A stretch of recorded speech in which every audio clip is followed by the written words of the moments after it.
And may our panelists take the stage.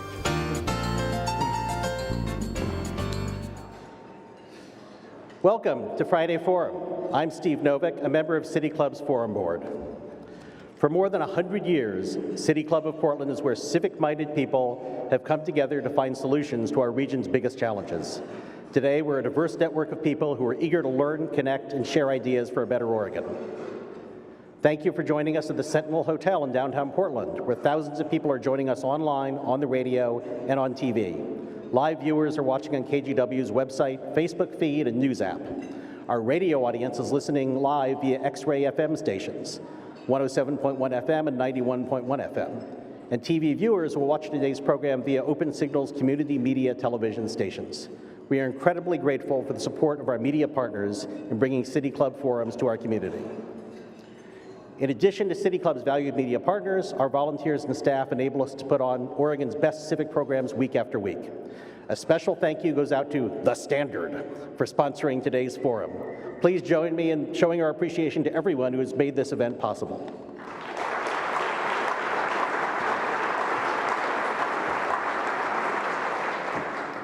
Today's forum kicks off a three-part series on the fiscal challenges Oregon faces in the coming years.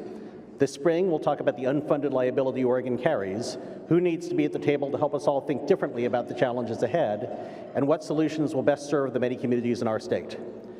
It's a big topic, so let's get started.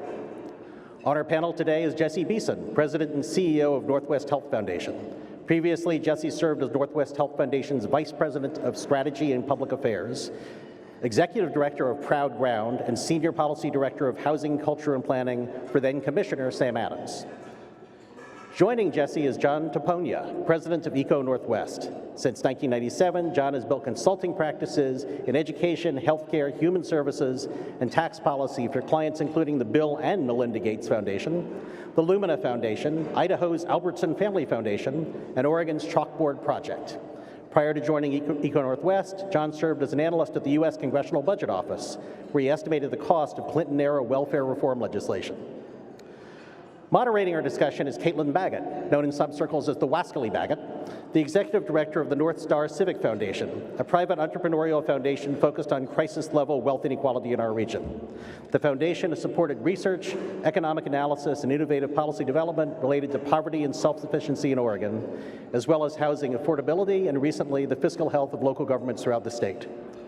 Please join me in welcoming our guests.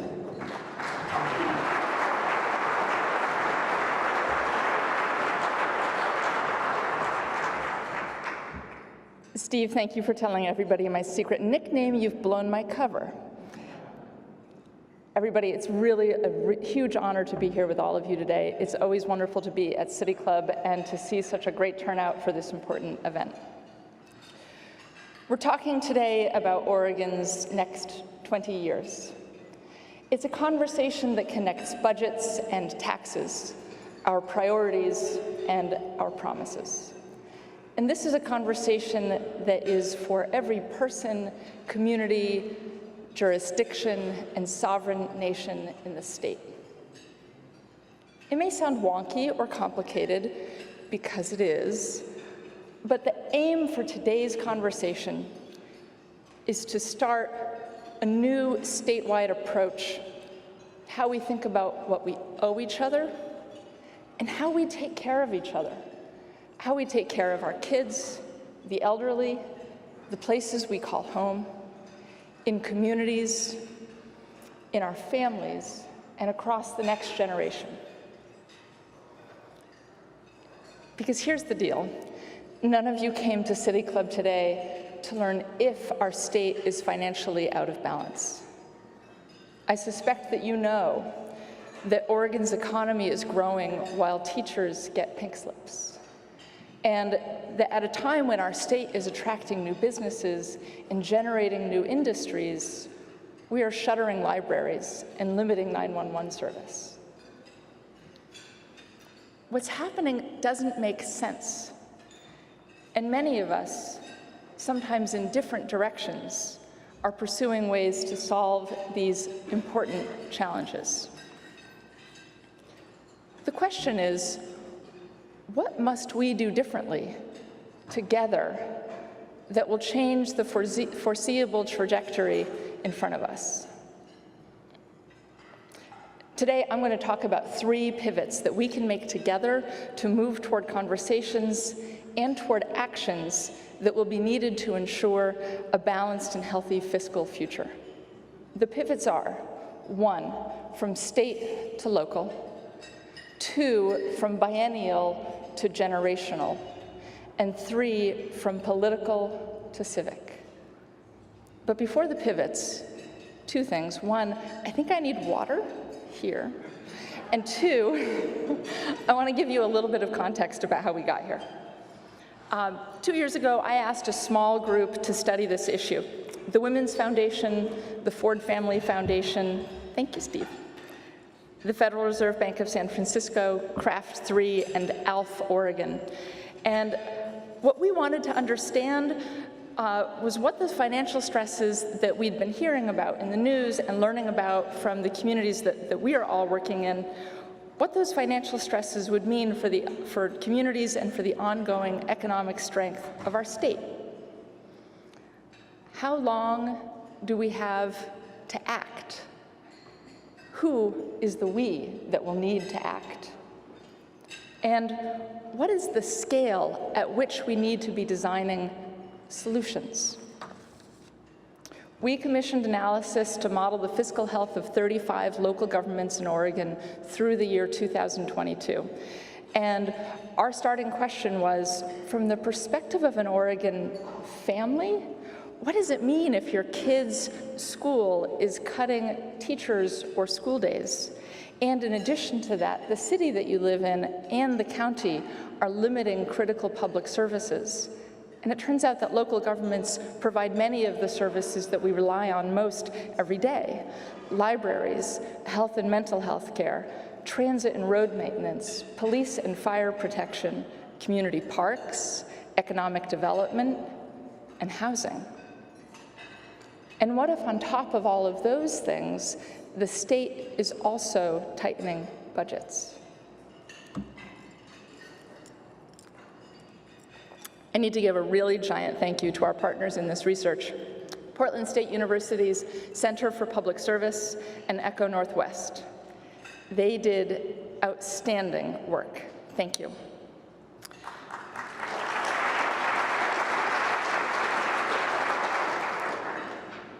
Over the last 2 years, our original group of 7 has grown to a couple of dozen. I will not name all of you now, but I see many of you in the audience, and it's really great to be here with you and to have worked on this with you for the last couple of years. The truth is, as we've worked together, as we've huddled over this issue, many of us have felt ill-equipped at some point in the last 2 years, for a couple of reasons.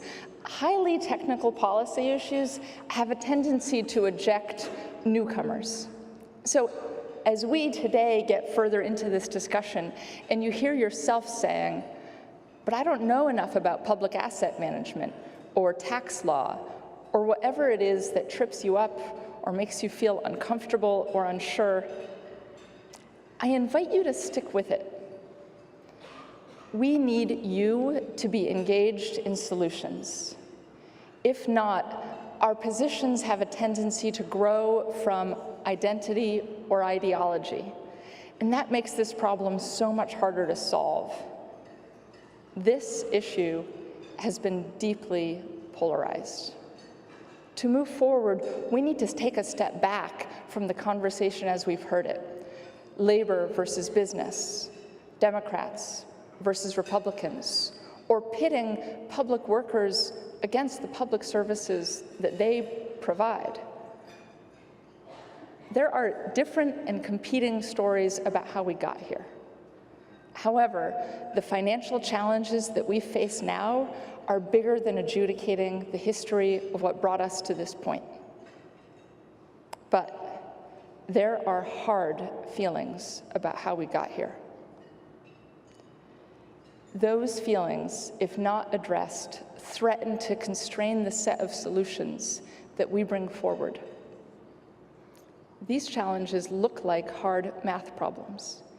They do not also need to be hard political problems. Instead, now is the time to talk about where we're going and how we get there together.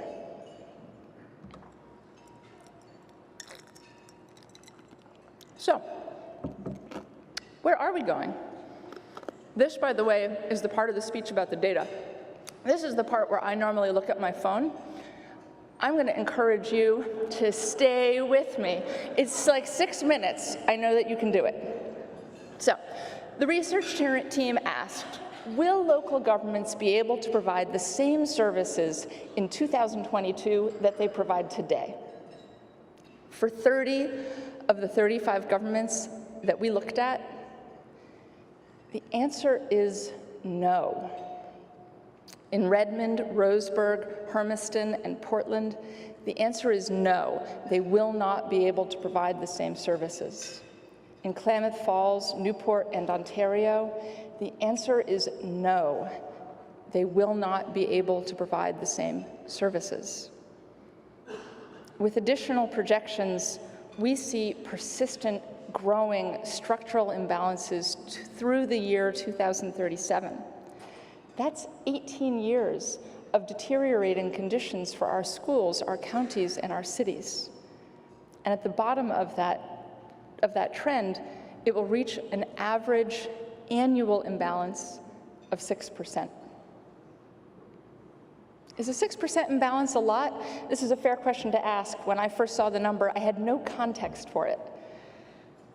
Yeah, it's a lot. So for local governments, for schools, cities, and counties, it's about $2.7 billion in annual cuts. That does not include budget imbalances facing the state of Oregon itself. Underinvestment has been a key factor in this shortfall. Inflexible property taxes and a declining federal investments. You see, local governments pay for services and for obligations with property taxes.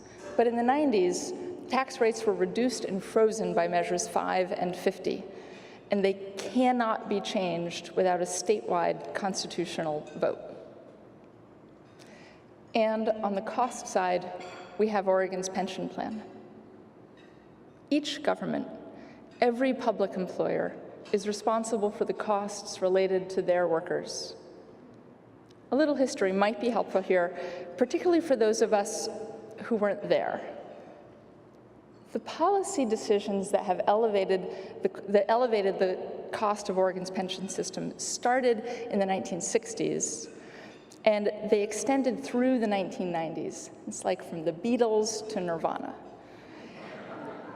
And just a quick show of hands, if you were born after the Beatles released their final album, Let It Be, in 1970. Oh, City Club is getting so much younger. In 2003, legislators took significant action. They created a new tier of the pension system for new employees, dramatically cutting benefits for the next generation of workers. But lawmakers did not take the critical next step. They did not identify a way to fund the significant legacy obligations of the past system through the last 16 years, at least not at the levels that public employers are about to see. Instead, they hoped that strong stock market returns would bail out the legacy system's outsized costs.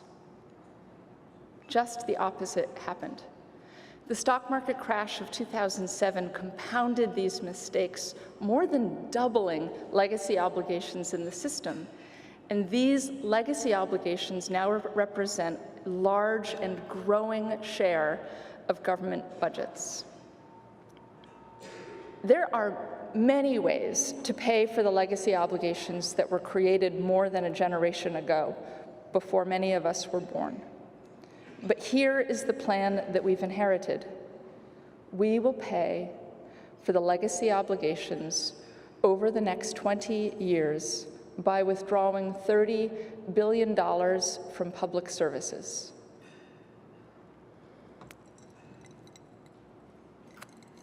Now might be the time to ask, is that our best plan? My daughter's a 6th grader. Under this plan, she will be 30 when we have finished paying for these past costs. I can't help but observe that that is all of middle school and high school and college. That's her first job, her first love, the start of her career, and her first home. All of that will take place under the shadow of these policy decisions. I need to tell you one more thing about the data, and then we'll talk about how to get to a more hopeful place. The modeling and assumptions underlying this story follow a trajectory in which Oregon's economy is strong and growing. It follows a trajectory in which stock market investments continue to beat the odds, and the cost of buying public workers' health insurance stabilizes. The story we're sharing here today is a best-case scenario model. As our learning group reviewed the final data, there was a feeling, maybe it's a feeling that you're having right now, reminiscent of the gut turn that many of us felt when we first really reckoned with the mega earthquake that is going to shake Cascadia in the next 50 years. The difference between the really big one and this coming fiscal breakdown is simple. We cannot stop an earthquake, but we can stop this financial crisis. Because this financial crisis is the result of our own public policies, not a stock market crash, not an act of nature. We designed this problem.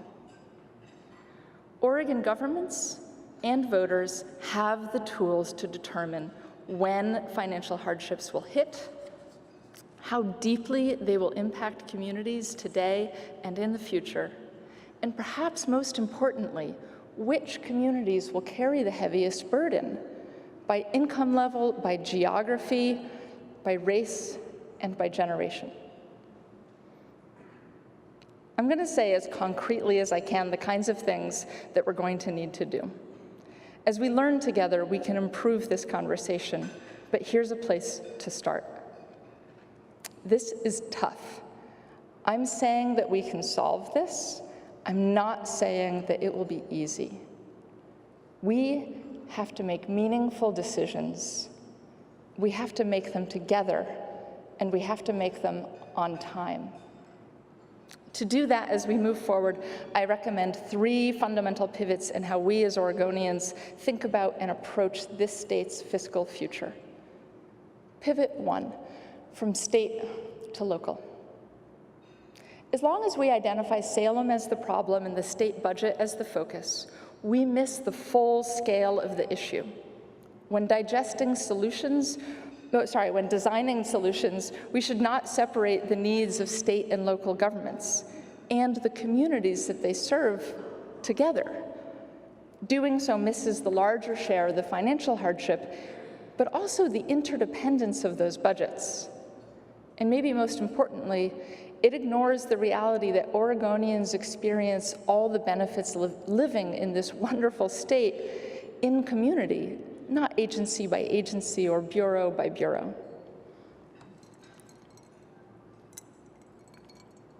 This does not mean that there's no role for Salem. Understand, there are solutions that address the size and the timing of this challenge, and all of them require a partnership between state and local governments. Lawmakers could look to Illinois and New Jersey for ideas, states that have been forced into leadership because their problem is so severe. They've identified new sources of revenue to fund their PERS liabilities, new taxes, lottery funds, asset and bond sales. And they're seeking to extend the state's timetable for buying down for paying down the debt to prevent competition between asset management decisions and community priorities. They're also working in partnership with public workers to accept early retirement buyouts and take pressure off of system financing. At the end of the day, the math problem here requires a timely combination of three things: new revenue, restructured debt and assets, and prioritized investments. And in our report, which we published today, we begin to explore options for each and to focus on tools that are available to lawmakers to create a structured solution to the state's unfunded liability. Pivot 2, from biennial to generational. Oregon lawmakers are required to balance budgets on a yearly or biennial basis, and this is wildly out of step with the generational nature of this challenge. One-off strategies to patch and cut will have one predictable outcome. Oregonians will be asked to make sacrifices in a time of crisis because we didn't plan ahead. And they won't be one-time sacrifices.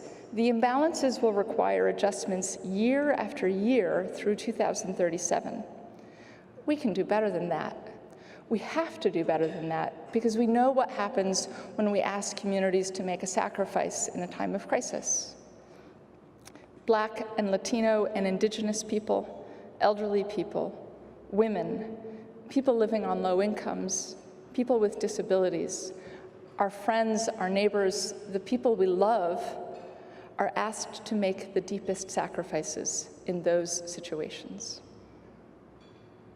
Lawmakers can get Oregon out of crisis mode now by setting a new timetable for digesting these costs, a timetable that stabilizes local services and public offerings, a timeline that opens the table, the conversational table, to new voices and new perspectives in developing solutions. And that brings me to the third pivot, from political to civic. New perspectives are going to be essential for creating solutions that are innovative and relevant and centered in our community values. We need to reset the table on this conversation. We know that there are great ideas in Oregon, and we're not going to get them unless we bring more people to the table who can help us answer a set of critical questions that should be at the center of our inquiry before we take action. Here are the questions. They're a way of comparing the path that we're on now and the policy that we're living in with any new proposal that is brought forward. How do these two different options impact this generation and the next? How do these options impact us across race and class? How do these options impact the unique economic development needs of rural Oregon? And how do these options set the stage for Oregon's future economic health and for shared growth? As we start to talk about solutions, let's start by talking about our values. The conversation will be enriched and relevant if there are more stakeholders at the table. And that's why I'm saying that now is the time for leaders in philanthropy to consider how to support capacity in communities so that they can participate fully and powerfully in these conversations going forward. Philanthropy in Oregon may be in a really unique position to think not one generation out, but 100 years out. Philanthropy can also ensure that the voices and expertise of communities of color and low-income communities are centered and engaged in ways that fast legislative deals tend to miss. My invitation to philanthropy is to begin this work soon. Our timeline to act needs to recognize that nobody is pushing pause on this crisis while we deliberate what our role might be. And ultimately, legacy investments in communities will all be downstream from this financial reality. Today, I'm also going to make a special plea to those of us who raised our hands, those of us in our 30s and 40s. This is our generation's most important work in Oregon. Our generation needs to join this conversation, even if it's uncomfortable, even if it feels dangerous, and even if we don't feel ready. Okay, I've said the word conversation a lot. Conversation will not be enough. We have a unique opportunity in the next 2 years to set a new path for communities in our state. And here's where you can start. This weekend, and through the rest of this legislative session, when you hear about Oregon's financial choices, pay attention to the frame. Do messengers or the media seek to drive a wedge between business and labor in Oregon, who should be on the same side for the future of our state? When a friend or a colleague observes that we need to fix PERS, ask, are you talking about benefits or legacy obligations, or is it something else? What do you mean by that? See if you can help inform a more complete conversation. And in the coming month, North Star will begin developing a conversation guide. This is like your Thanksgiving primer. It'll give us a little bit of input about how to talk to our friends and neighbors and colleagues in a way that's not about pointing fingers and maybe saves us from losing friends. We want to know from you. What do you need? What's hard to talk about? How can we converse across differences in a way that moves us toward meaningful decisions together and on time? What the data tells me is that nobody in this room or in the radio, if you're in our listening audience, can sit on the sidelines right now. John, Jesse, and I are here today to start a conversation with Oregon about what we're learning. We're not here with a united policy proposal.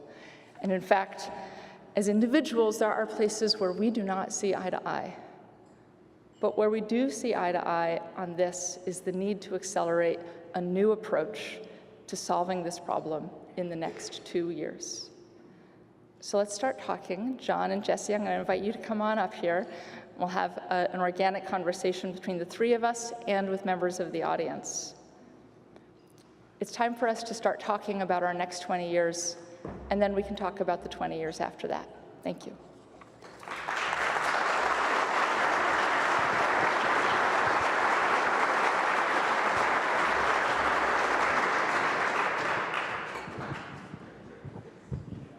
Oh, it's me again.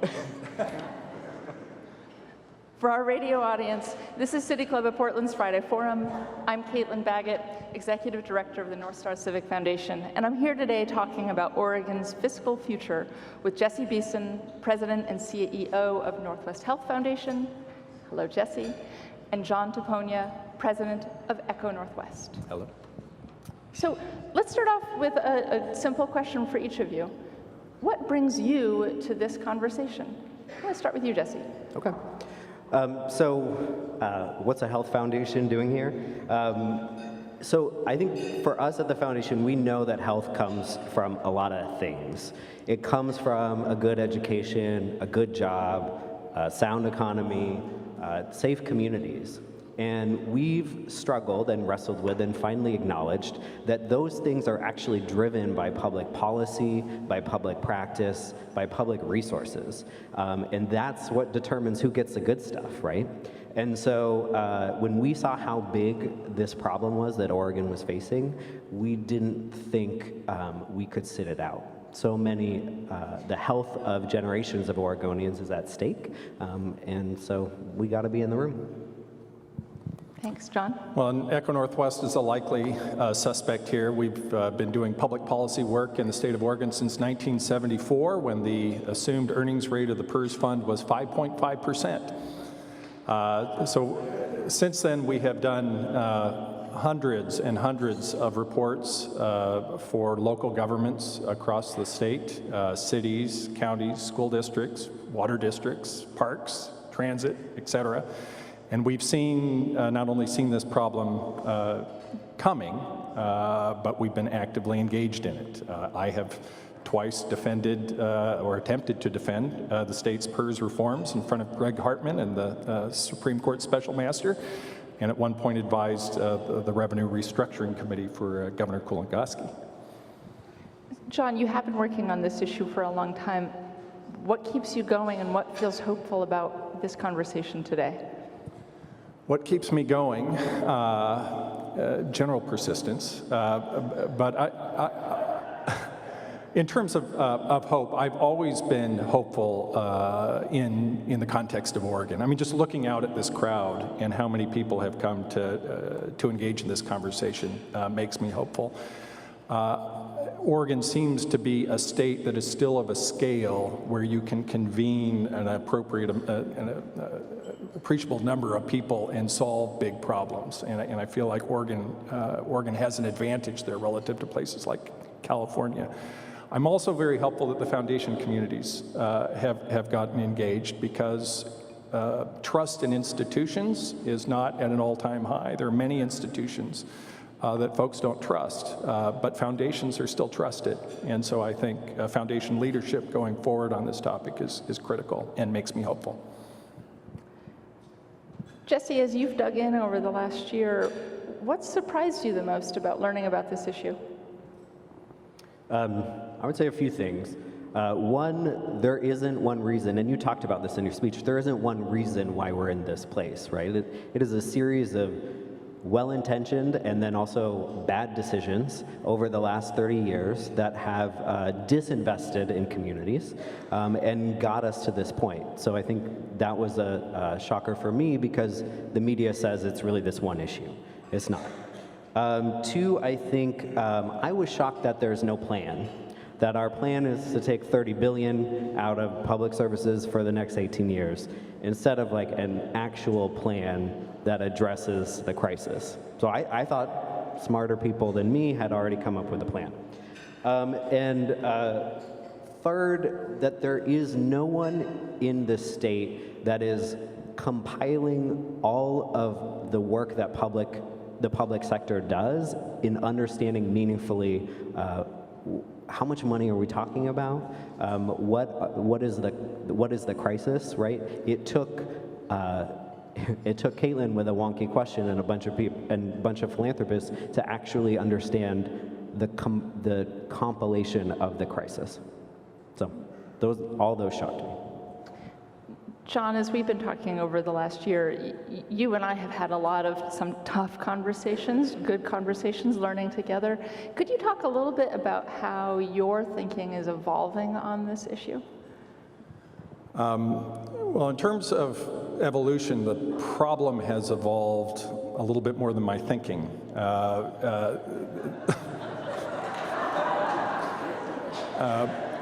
The issue here is, I mean, you can go back to the revenue restructuring report from more than 10 years ago, or you can go back to studies on PERS from, we knew that was a problem in the early 90s and tried to reform it. It is really remarkable how much foresight we've had that this problem was coming. And we have made some changes along the way. This problem would be much worse if the legislature hadn't courageously made some changes in 2003.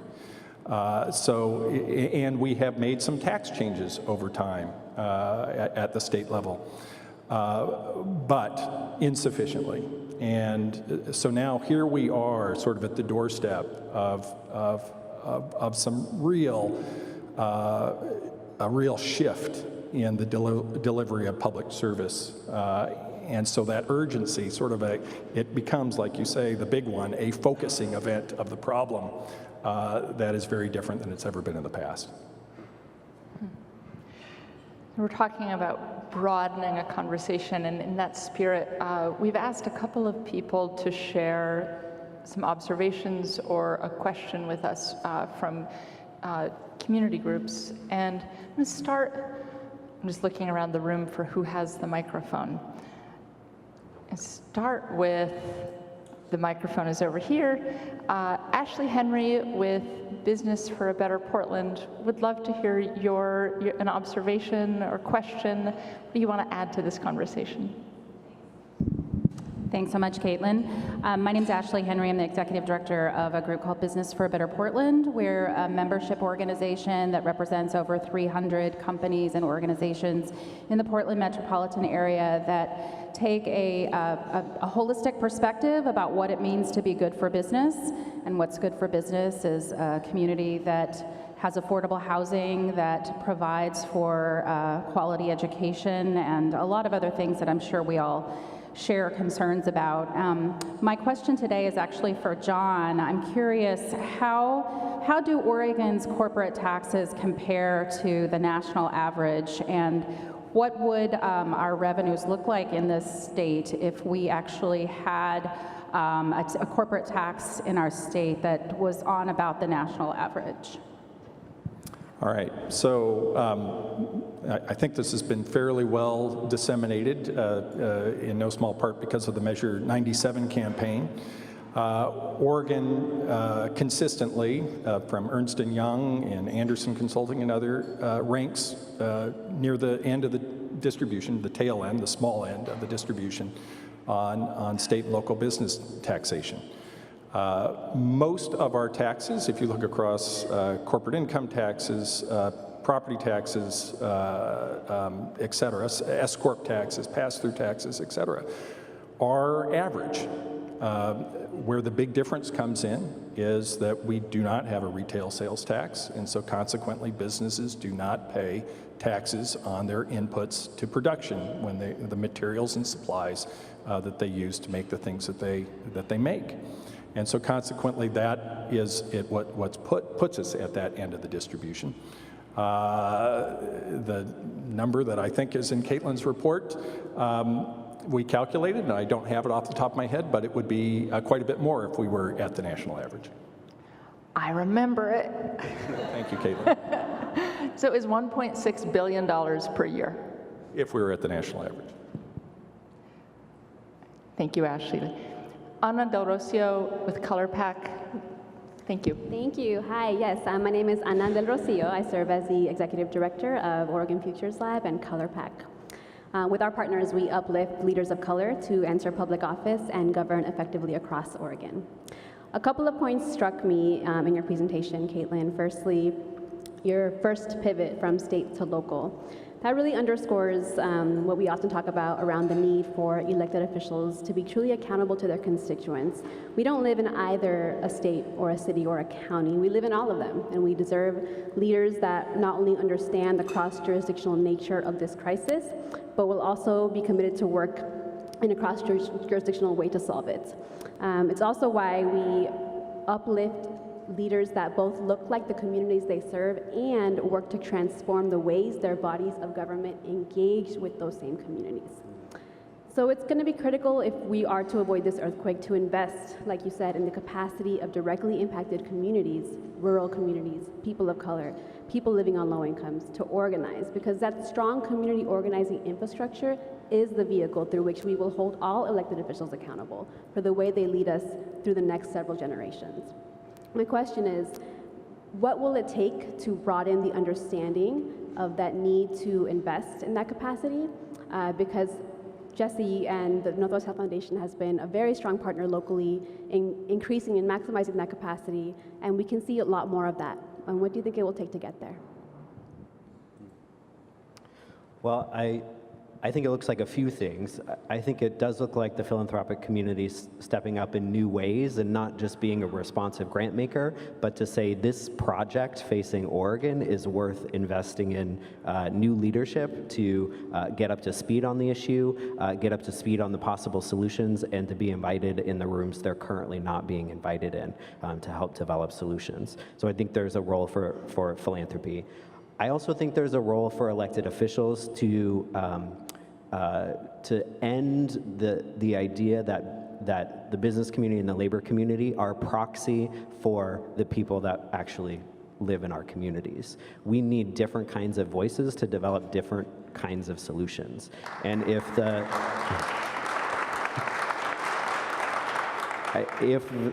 the political process that led us here, if we think that's the one that's going to lead us out, we're crazy. So that's what. And finally, Gustavo with Uvalkyrie. Can you introduce yourself and offer an observation or a question? Hello, my name is Gustavo Morales. I'm the Executive Director of Uvalkyrie. We're a nonprofit based in Eastern Oregon. We serve 8 counties, and we focus on developing the social capital and the leadership capacity of community members. My question to you, we serve in 8 rural communities, or excuse me, 8 rural counties. The majority of the higher wage jobs are held by employees of the city, state, and county. What are the implications and impact that this would have on rural communities, and especially if this issue is not addressed? John or Jesse, either of you want to? Sure. No, this is absolutely critical for rural counties. What is different about Oregon than many other parts of the country is that our rural counties are either flat or growing slightly in population, unlike the plains and unlike rural parts of the Midwest. So the Timber Belt is doing better than the Corn Belt is doing better than the Rust Belt. And so it's a population strategy with respect to keeping those communities vibrant and prosperous. You absolutely have to have well-functioning local government in order for those communities to be welcoming and to continue to be a place that older people and others want to migrate to. There has to be a strong social safety net, a strong healthcare system, or people are going to stop moving into rural Oregon, and economies will struggle. Great. We have time for one more question among the three of us before we open up the mic to the rest of the audience. I know you're all dying to ask us questions. Quick answers from both of you. Is this primarily a technical problem, designing the solutions, a political problem, or something else? I'd say you need 3 things to change public policy. You need a clear problem statement. I think we have it. If you don't believe it, pick up the document you walked in. That's the problem statement. You need policy solutions. As I say, there have been dozens of technical studies done on this, and as much as I hate to say it, as somebody who runs a policy shop, we don't need many more studies.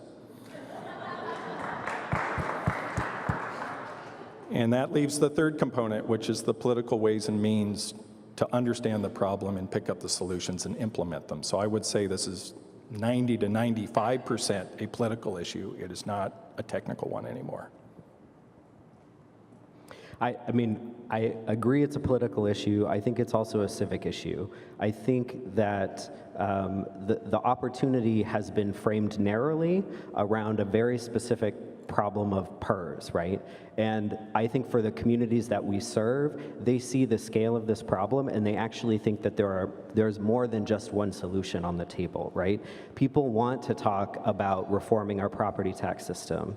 They also know that Measure 11 has driven costs as well and also broken up families. They want to talk about that. They want to talk about different voices and different leadership. So I think it is a political problem, and I think it is incumbent upon us to make it a civic solution.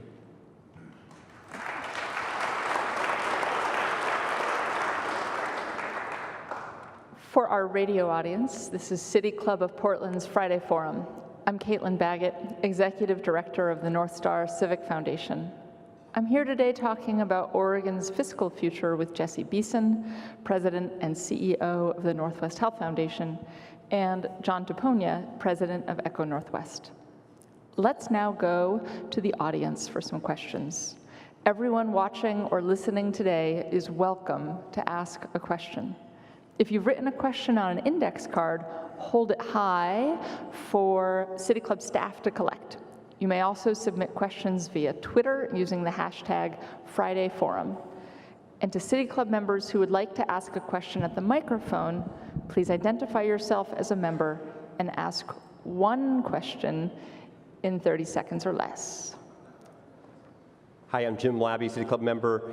About a year ago, about 100 Oregonians gathered in East Portland, the Rosewood Initiative, to learn about participatory budgeting, which is a deliberative democratic process wherein ordinary community members can allocate a portion of a municipal budget through a binding decision or vote.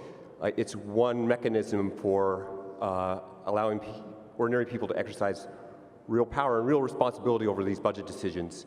It's spread from Brazil since late 80s. It's spread in North America since 2001, Chicago 2009. Came to the Northwest in 2016. It's in Washington and British Columbia. It has yet to come to Oregon. Where do you see it as a possible solution to that third piece, pivoting from the political to the civic? So this is a question about how to build civic engagement and civic understanding of budgets. And thank you very much for asking it and for the work you're doing. It sounds kind of cool. We offer 4 recommendations in the report. One of them is for local governments to look seriously at ways to engage citizens more actively in the budgeting process. So this seems like something worth exploring. We also look at some tools that are available in and being used in Connecticut and Texas and in Washington that help voters see how, forecasted into the future how budget decisions will impact public services. Thank you. Bill Dickey, City Club member. This problem reminds me of what it is like to convince an alcoholic to seek treatment. I would like to know in a couple of classic ways what the bottoming out is going to be like for this state, because I think when that really happens, when they just like close, like they say, sorry, you don't have a fire department anymore, then people are going to wake up and say, okay, I'm ready to pony up. So explain to us a couple of really scary things that are going to happen so people can get it through their head that this is a real active problem that needs to be solved. All right, I'll take that one. We've had flashes of what this will look like already. If you go back to the tech recession of the early 2000s, school funding dropped quickly and unexpectedly, and we ended up in Portland with shortened school years, and we were in Doonesbury. PSU's Professor Ethan Seltzer said Oregon, we were the poster child of that recession. Said that Oregon was going to be known as Mississippi with fir trees. So that was one flash. Another flash would be when the federal timber payments unexpectedly, well, they didn't unexpectedly drop, they, with great forecast, dropped, and Josephine County had no sheriff's service on the weekends. There was a national story by National Public Radio of a woman who was fleeing domestic violence, locked herself in her house, called 911, and 911 couldn't find anyone to come. You think of Grover Norquist and this notion of government so small you could drown it in a bathtub. That's what it looks like in Josephine County, or it looked like in 2013, 2014. Now, it may not, hopefully, ever get to be that bad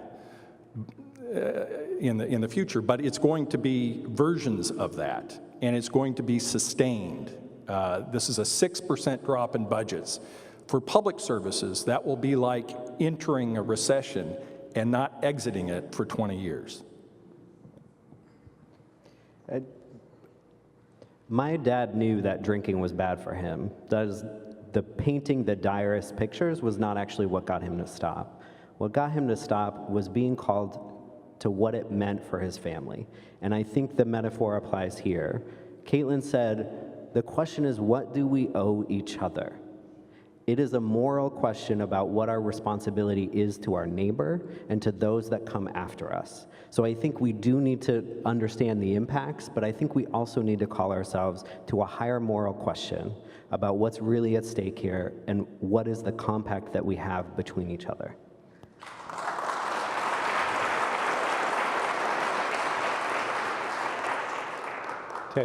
Ted Kay, City Club member. John, you attributed the low corporate tax burden to the lack of a retail sales tax in Oregon. I've come to believe that there are two major reasons why Oregonians don't like sales tax. One is they don't trust politicians with more money, or they don't trust that other taxes will go down with a retail sales tax. And two, they hate being nickeled and dimed at the cash register. Do any of you believe, any of you comment on the idea of a value-added tax as a pseudo-sales tax that would solve the second problem if the first problem could be resolved as well? Yes, I mean, I was deeply involved in the gross receipts tax work in Measure 97, and essentially where we have landed, because Oregonians have voted 9 times against a transparent, clear consumption tax, we are now working into other less transparent versions of it. So count me as one in favor of that. I would prefer that we could do a statewide campaign and have more conventional taxing on consumption, more transparent taxation. But the alternatives that are being discussed in the Capitol today, the one that has been advanced by the business community, those that have been advanced by others are certainly an improvement upon what we had in Measure 97, and probably more politically viable than a retail sales tax. Good afternoon. My name is Marissa Johnson. I'm a City Club member. I also work with an organization called Foster Homes of Healing, and we've been in conversations with state agency, the governor's office, and the legislators regarding the budget around social services through DHS. And I'm just wondering, we've had a lot of conversation today about the necessity of creating some mechanisms to pay for our coming ballooning expenses. But I also wanted to know if there's been much conversation in your group about the possible necessity of responsibly reducing the cost of social services in the state. Marissa, can you clarify the question? Are you looking for thoughts about program delivery? Well, I'm thinking, there's 2 sides to this coin. There's coming up with the money to backfill the hole, and then there's reducing the cost. And, when we're talking about the political divide in this state, we come down on 2 sides of this story. A lot of folks on one side of the spectrum believe that there's a great necessity to reduce costs in the first place, and on the other side, we believe that there's not enough service being offered. So my thought is that the solution is probably somewhere in the middle, and I just wanted to know if you guys had had any conversation about responsibly reducing cost as part of services that will be affected by the ballooning cost in PERS as time moves forward. I'll take a first shot at replying to your question. As we've been looking at this, we've also identified a third place where problem solving could happen. Metaphors can be helpful for understanding complex issues, and the metaphor that keeps coming to me is the metaphor of a mortgage. A family can buy a house that is in their price range and that meets their needs, and they can either get a 15-year mortgage or a 30-year mortgage. And the 15-year mortgage means that they are paying more quickly and ultimately paying less, but that every month they need to pay a little bit extra. Whereas a 30-year mortgage is a slower process with more affordable costs all along the way. A third section of problem solving around this is not how do we find new money or how do we cut services, but how do we refinance the obligations that are underlying, that are underneath all of the cost drivers that we're seeing. It is more complicated than that, and simply choosing a 30-year mortgage instead of a 15-year mortgage would not be sufficient, but it is a third set of questions. Either of you want to add on? I would just add that as we're thinking about solutions, keeping the categories of solutions as broad as possible, including service reforms, et cetera, is critical, because when you start taking things off the table and saying, well, no, we're not going to touch this and we're not going to change that, et cetera, it just puts so much more pressure on the handful of options that you leave actionable. Good afternoon, I'm Mary Nolan, I'm a City Club member. Thank you for having this conversation. It's a great thing for us to do, and I appreciate, Caitlin's, your invitation for all of us to be engaged, and particularly, Jesse, I appreciate your call of this as a moral and community obligation. What I haven't heard yet in the discussion is comments about the effect of shifts in responsibility for paying for services that the community as a whole needs, and enjoys. And I'm talking about income inequality and the divide in incomes, where now we have a system where we would probably all agree that a progressive tax system is appropriate, but in fact in Oregon, the top quintile of personal earners pays a lower combined tax rate to support services for the community than the lowest quintile, and I'd like some comments about how we address that. And on the shift between whether people, human breathing people, or corporations pay, many of us remember a time when businesses paid half the cost of public services, local and state, in Oregon, and now they pay less than 30% of the cost of those. And how have those shifts complicated the solutions that we're seeking here? Those are great questions, and we'll have to answer them briefly now and at length over cocktails. I would say that Oregon, in a relative sense, has one of the more progressive systems of taxation in the country. We do, and we happen to be juxtaposed against a state that has the most regressive system of taxation in the United States. So it is challenging if we are to think about becoming even more progressive as we attempt to raise dollars. There may be a little bit of room there, but not a tremendous amount of room given our starting point. Our time is up, I'm afraid. We'll have to pause the conversation for now, but it will continue. Please join me in thanking Andrew Cowlick for producing today's program, our guests for sharing their expertise, our sponsor, The Standard, for helping us make a space for this critical conversation, and all of you for being here today. We are adjourned.